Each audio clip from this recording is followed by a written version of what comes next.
नमस्कार दोस्तों, हार्दिक स्वागत है आप सभी का फिर से एक बार हमारे चैनल एस्ट्रो ओम पर।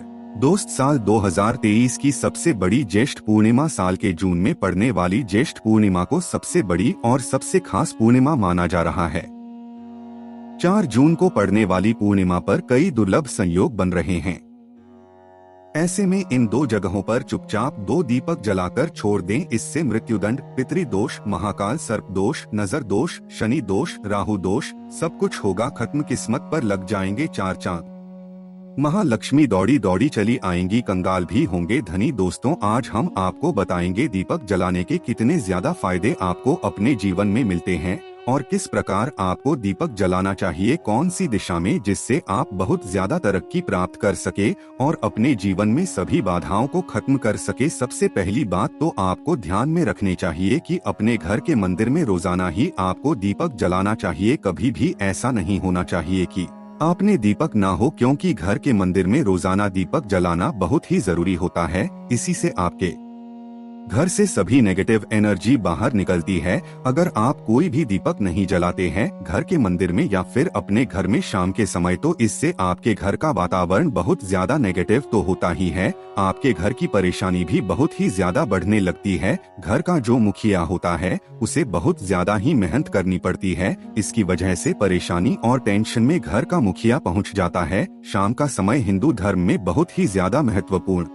माना जाता है और जो लोग शाम के समय कभी भी घी का दीपक या फिर तेल का दीपक अपने घर में नहीं जलाते हैं तो उनके घर में हमेशा ही मुसीबत बनी रहती है। यानी कि एक मुसीबत से निकलते हैं तो दूसरी मुसीबत में उससे पहले ही फंस जाते हैं और हमेशा ही धन की समस्याएं, परेशानियां बढ़ती रहती है। उनके जो बच्चे होते हैं वो भी उनके खिलाफ होने लगते हैं, उनका कहना बिल्कुल भी नहीं मानते हैं। इसी तरह से घर का पूरा माहौल ही दुखपूर्ण होने लगता है। काफी लोग इन चीजों को मानते भी हैं, लेकिन जानते हुए भी उपाय नहीं कर पाते हैं और भूल जाते हैं। उन्हें इन चीजों से होने वाले नुकसान के बारे में पता नहीं होता है। इसीलिए रोजाना आपको एक घी का दीपक या फिर तेल का दीपक जलाना बहुत ही जरूरी होता है। अगर आप नहीं जला सकते हैं तो कोई और व्यक्ति भी आपके घर में दीपक जला सकता है, लेकिन दीपक जलाना बहुत ही जरूरी होता है। इसी से आपकी सभी नेगेटिव एनर्जी आपके घर से हमेशा बाहर रहती है।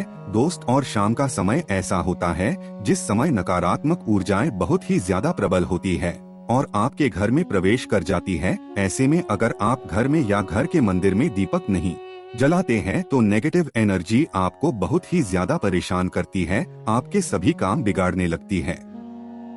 जिस समय सूरज डूब जाता है उसी समय नेगेटिव एनर्जी बहुत ही ज्यादा प्रबल हो जाती है। उसी समय आपको मुंह हाथ पैर धोकर दीपक जलाना चाहिए। अगर आप खुद नहीं कर सकते हैं तो कोई और व्यक्ति भी आपके लिए ऐसा कर सकता है। दोस्तों, अब जिस घर में बहुत सारे लोग बीमार रहते हैं या फिर बीमारी कभी भी ठीक नहीं होती है, तो ये भी एक संकेत होता है कि आपके घर में बहुत ही ज्यादा नकारात्मक ऊर्जाएं हैं, जो परेशानियों को, बीमारियों को, मुसीबतों को बहुत ही ज्यादा है। इन सभी चीजों को खत्म करने के लिए आपको अपने घर में जब सूरज ढल जाता है तो उस समय घी का दीपक या फिर सरसों के तेल का या फिर तेल के तेल का दीपक भी पूर्व दिशा में आप जला सकते हैं। लेकिन रोजाना इन चीजों को करना बहुत ही जरूरी है, तभी आपको इसके लाभ मिल पाते हैं। अगर आपके घर में धन से जुड़ी समस्याएं, नौकरी व्यवसाय से जुड़ी हुई कोई भी समस्याएं हैं, अगर ऐसी समस्याएं बहुत ही ज्यादा है तो आपको अपने घर के उत्तर दिशा में रोजाना ही घी का दीपक जलाना चाहिए। इसे एक भी दिन आप मिस ना करें। अगर आप रोजाना उत्तर दिशा में घी का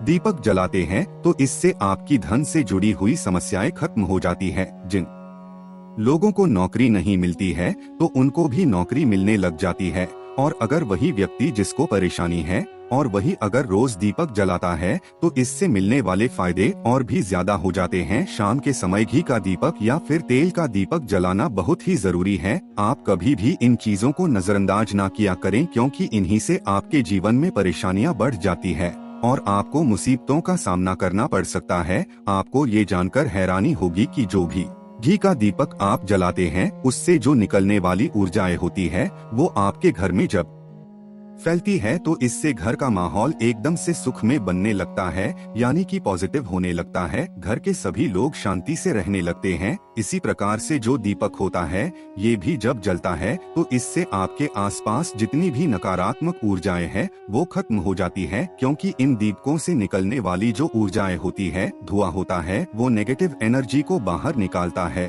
और आपके आसपास की एनर्जी को पॉजिटिव बनाता है।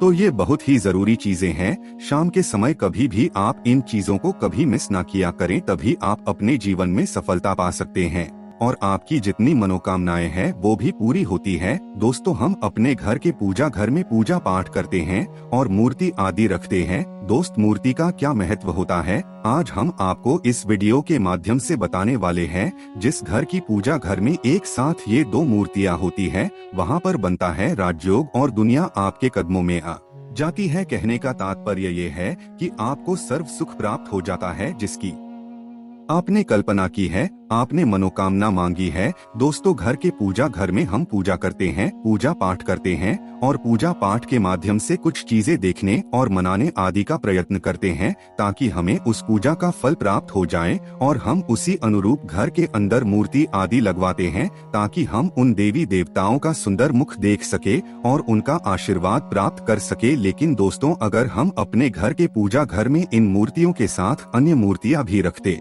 है तो निश्चित तौर पर हमारी किस्मत बदल जाती है और देखते ही देखते हमारे जीवन के अंदर की सारी कंगाली समाप्त होने लगती है। दोस्तों, बात करते हैं उन मूर्तियों के बारे में कि आखिर कौन सी दो मूर्तियां एक साथ में आपको रखनी चाहिए ताकि उसका सच्चा सर्वसुख आपको प्राप्त हो सके। और सबसे पहले अगर हम किसी मूर्ति की बात करें तो दोस्तों, अगर आप श्री कृष्णा के भक्त हैं और बाल गोपाल की मूर्ति रखते हैं, तब आपको भगवान श्री कृष्णा के माता रानी राधा जी की मूर्ति भी आपको जरूर रखनी चाहिए। दोस्तों, यह भगवान कृष्णा की अगर आपके घर में तस्वीर है तो उसके साथ राधा जी की भी तस्वीर संयुक्त जोड़े के रूप में आपको लेकर आनी चाहिए। दोस्तों, ये प्रेम और एकता की एक ऐसी अनोखी मिसाल है कि जिस घर में इन दोनों की तस्वीरें होती है तो समझ लीजिए उस घर के अंदर किसी भी प्रकार का गृह क्लेश नहीं होता है। दोस्त, और पति पत्नी और परिवार के बीच परस्पर प्रेम रहता है और घर में धन धान्य में अपने आप ही वृद्धि होती है।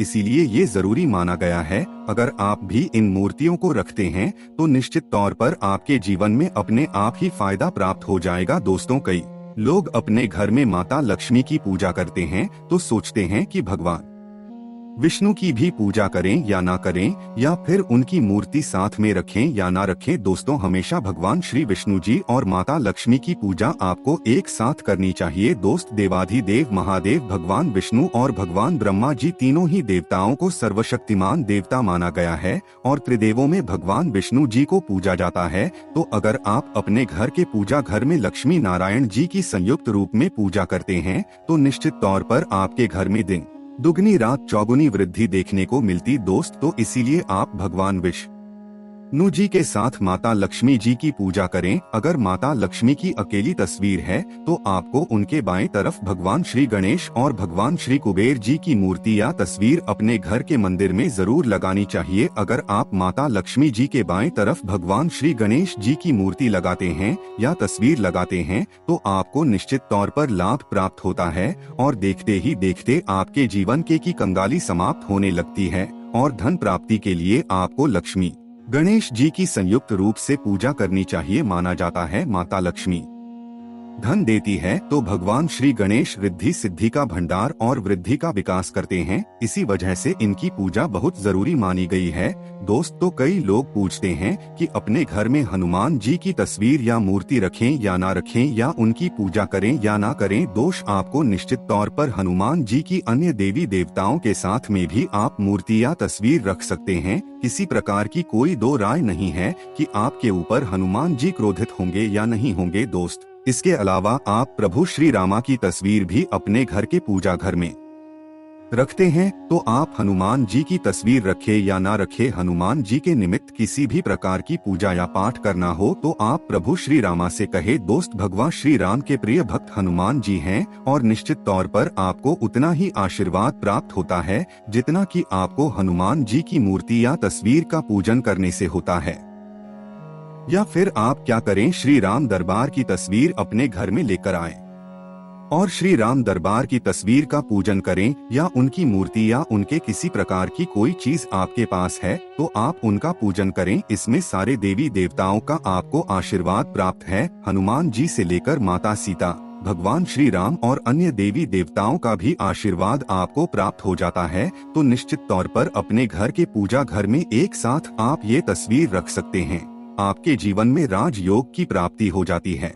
दोस्त, इसी तरह अगर आप अपने घर के पूजा घर में या किसी अन्य स्थान पर अगर कोई तस्वीर रखना चाहते हैं और उसे लगाकर अपने घर में लाभ प्राप्त करना चाहते हैं तो अपने घर में या घर में आपको निश्चित तौर पर त्रिदेवों की तस्वीरें या मूर्ति एक ही स्थान पर लाकर जरूर रखनी चाहिए। ब्रह्मा, विष्णु और महेश, इन तीनों की संयुक्त रूप से इनकी एक साथ तस्वीर अपने घर के मंदिर में या अपने घर में कहीं भी लाकर रख देनी चाहिए। माना जाता है कि इन तीनों देवताओं के एक साथ दर्शन करने मात्र से हमारे बड़े से बड़े विघ्न और बड़े से बड़े कष्ट ऐसे ही समाप्त हो जाते हैं। इसी वजह से इन तीनों की एक साथ में या मूर्ति लाकर आपको पूजा जरूर करनी चाहिए। दोस्तों, अब बात करते हैं कि कुछ ऐसी तस्वीरें होती हैं या ऐसी मूर्तियां होती हैं जिनको आपको अपने घर के पूजा घर में स्थान ही नहीं देना चाहिए। अगर आपने इन तस्वीर या मूर्ति को अपने घर के पूजा घर में स्थान दिया है तो समझ लीजिए कि आपको कंगाली का सामना करना पड़ेगा या फिर देवी देवताओं के क्रोध का सामना करना पड़ेगा। दोस्त, और एक बात बता दें कि मंदिर में कभी भी विषम गणेश जी की मूर्तियां ना रखें,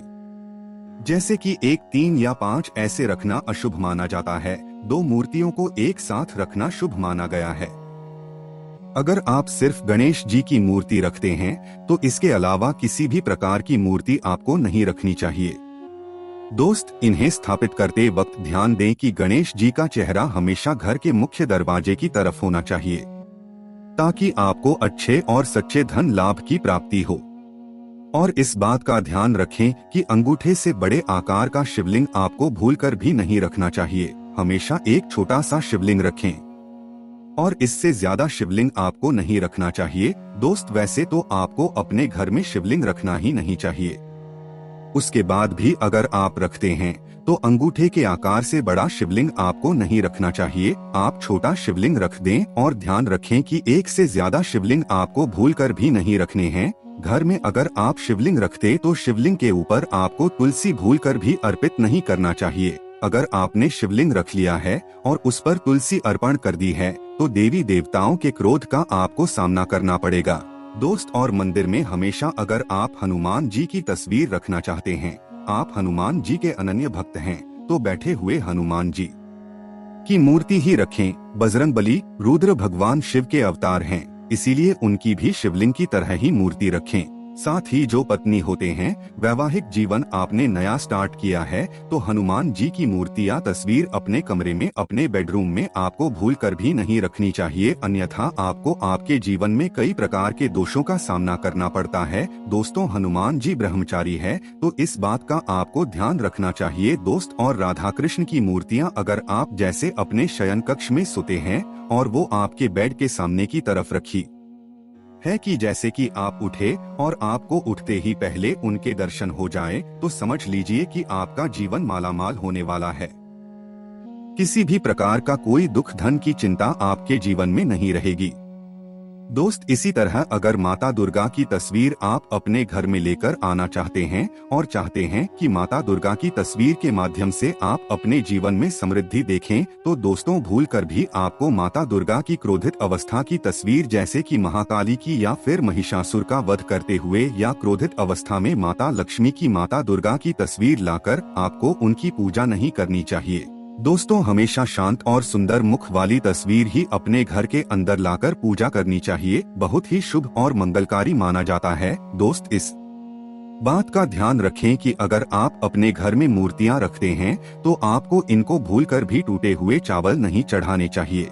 बेहतर होगा कि हल्दी में चावल को पीला करके ही वो चावल चढ़ाएं, लेकिन टूटे हुए चावल आपको भूलकर भी माता लक्ष्मी को या अपने घर में देवी देवता को नहीं चढ़ाने चाहिए। दोस्त, इसी तरह इस बात का भी ध्यान रखें कि अपने घर के मृत परिजनों या पूर्वजों को मंदिर में स्थापित न करें। ऐसा करना अशुभ माना जाता है और अगर आप ऐसा लगातार कर रहे हैं तो निश्चित तौर पर आपके परिवार के ऊपर दोष लग सकता है और पितरी का भी दोष लग सकता है। पितरी एक अलग स्थान पर की जाती है, घर के मंदिर में उनको स्थापित नहीं किया जाता है। दोस्त, इसी तरह भगवान भैरव की तस्वीर या भगवान शनि देव की, राहु केतु की इस प्रकार की तस्वीरें अपने घर में ही नहीं लेनी चाहिए। प्रतीकात्मक रूप से आप घर के पानी रखने के स्थान पर उनकी पूजा कर सकते हैं, क्योंकि इनकी साधना तंत्र मंत्र और विशेष महत्व द्वारा की जाती है। घर के अंदर आप ऐसे ही इनकी पूजा पाठ आप नहीं कर सकते हैं। इनकी पाठ में अगर किसी प्रकार की कमी रह जाती है तो उनको बहुत ज्यादा क्रोध आ जाता है। इनके क्रोध का आपको सामना करना पड़ता है।